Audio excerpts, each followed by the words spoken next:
ജെറമിയ 7-ാം അധ്യായം 1 മുതൽ 34 വാക്യങ്ങൾ. ദൈവാലയത്തിലെ പ്രസംഗം. കർത്താവ് ജെറമിയോട് അരുളി ചെയ്തു, നീ കർത്താവിന്റെ ആലയത്തിന്റെ വാതിൽക്കൽ നിന്നുകൊണ്ട് ഇങ്ങനെ വിളംബരം ചെയ്യുക, കർത്താവിനെ ആരാധിക്കാൻ ഈ വാതിലുകളിലൂടെ പ്രവേശിക്കുന്ന യൂദാ നിവാസികളെ, കർത്താവിന്റെ വാക്ക് കേൾക്കുവിൻ. ഇസ്രായേലിന്റെ ദൈവമായ സൈന്യങ്ങളുടെ കർത്താവ് അരുളി ചെയ്യുന്നു, നിങ്ങളുടെ മാർഗ്ഗങ്ങളും പ്രവൃത്തികളും നേരെയാകുവിൻ. എങ്കിൽ ഈ സ്ഥലത്ത് വസിക്കാൻ ഞാൻ നിങ്ങളെ അനുവദിക്കാം.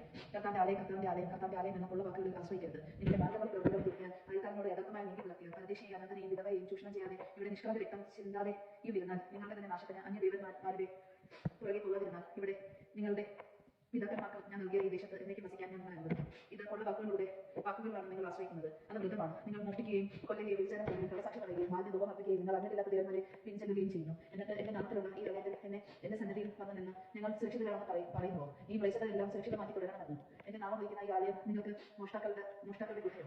ഇതാ ഞാൻ തന്നെ ഇത് കാണുന്നു. കർത്താവ് അരുളി ചെയ്യുന്നു, എന്റെ നാമം ഞാൻ ആദ്യം പ്രതിഷ്ഠിച്ച ശീലോയിൽ ചെന്ന് നോക്കുക. എന്റെ ജനമായ ഇസ്രായേലിന്റെ ദുഷ്ടത മൂലം ഞാൻ അവിടെ എന്താണ് ചെയ്തതെന്ന് കാണുന്നു. കർത്താവ് അരുളി ചെയ്യുന്നു, ഈ പ്രവൃത്തികളെല്ലാം നിങ്ങൾ ചെയ്തു.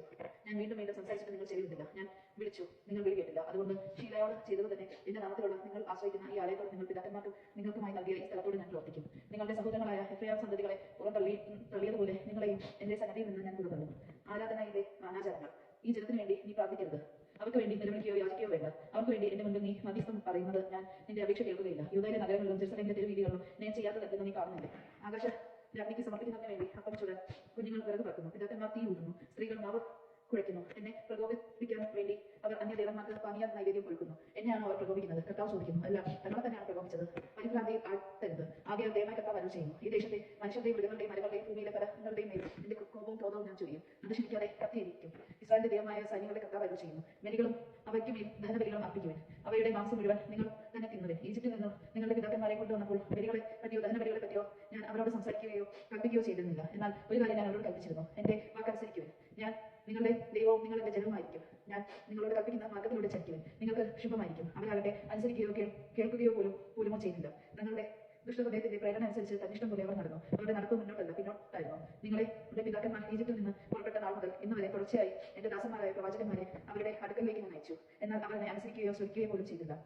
പ്രത്യുദ്ധ മക്രമുഷ്ടിയോടെ അവർ തങ്ങളുടെ പൂർവികന്മാരെക്കാളധികം തിന്മ ചെയ്തു. ആകെ ഈ കാര്യങ്ങളെല്ലാം അവരോട് പറയാം, എന്നാൽ അവർ കേൾക്കുകയില്ല. നീ അവരെ വിളിക്കണം, അവർ വിളി കേൾക്കുകയില്ല. നീ അവരോട് പറയാം, തങ്ങളുടെ ദൈവമായ കർത്താവിന്റെ സ്ഥലം ശ്രമിക്കാത്ത ശിക്ഷണം സ്വീകരിക്കാത്ത ഒരു ജനമാണിത്. സത്യം അസ്തമിച്ചിരിക്കുന്നു. അവരുടെ നാവിൽ നിന്ന് അത് തുടച്ചു മാറ്റപ്പെട്ടിരിക്കുന്നു. നീ മുടി തെറിയുകയും മലമുകളിൽ കയറി വിലാപം ആലപിക്കുകയും താൻ വെക്കുന്ന സന്തതിയെ കർത്താവ് ഉപേക്ഷിച്ച് പിന്തള്ളിയിരിക്കുന്നു. കർത്താവ് അരുളി ചെയ്യുന്നു, യൂദായുടെ സന്തതി എന്നെ മുൻപിൽ തിന്മ ചെയ്ത് എന്റെ നാമം വഹിക്കുന്ന ആലയം അശുദ്ധമാക്കാൻ അവർ അവിടെ തങ്ങളുടെ മ്ലേച്ഛതകൾ സ്ഥാപിച്ചു. തങ്ങളുടെ പുത്രന്മാരെയും കോപിക്കാൻ ബൻഹിന്നേയം താഴ്വരയിൽ അവൻ തോഫെത്തിന് യാഗപീഠം നിർമ്മിച്ചു. അത് ഞാൻ കൽപ്പിച്ചതല്ല, ചിന്തിച്ചത് പോലുമല്ല. ആകയാൽ കർത്താവ് അരുളി ചെയ്യുന്നു, തോഫെത്ത് എന്നോ ബൻഹിനോ താഴ്വര എന്നുമല്ല, കോലയുടെ താഴ്വര എന്നും അത് വിളിക്കപ്പെടുന്ന കാലം വരും. വേറെ സ്ഥലമില്ലാത്തതിനാൽ തോഫെത്ത് ശ്മശാനമായി മാറും. ഈ ജലത്തിന്റെ മൃതശരീരങ്ങൾ ആകാശത്തിന്റെ പറവകൾക്കും ഭൂമിയിലെ മൃഗങ്ങൾക്കും ഭീഷണിയായി തീരും. അവയെ ഓടിച്ചു കളയാൻ ആരും ഉണ്ടായിരിക്കുകയില്ല. യൂദയിലെ നഗരങ്ങളിൽ നിന്ന് ജെറുസലേമിലെ തെരുവീതികളിൽ നിന്ന് ആഹ്ലാദത്തിനൊപ്പം ആനന്ദകരവും മണവാട്ടിയുടെയും മണവാട്ടിയുടെയും മധുര സ്വരവും ഞാൻ ഇല്ലാതാക്കും. ദേശം വിജനമായി തീരും. വേഗമാണ് നാം കേട്ടത്. നമുക്ക് ദൈവത്തെ സ്തുതിക്കാം. ക്രിസ്തുവിനെ സ്തുതി.